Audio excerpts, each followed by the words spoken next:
என்னடி பெண்ணே என்னடி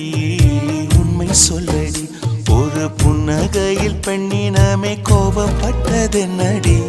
தேவதை வாழ்வது வீடில்லை கோயில் கடவுளின் கால் தடம் பார்க்கிறேன்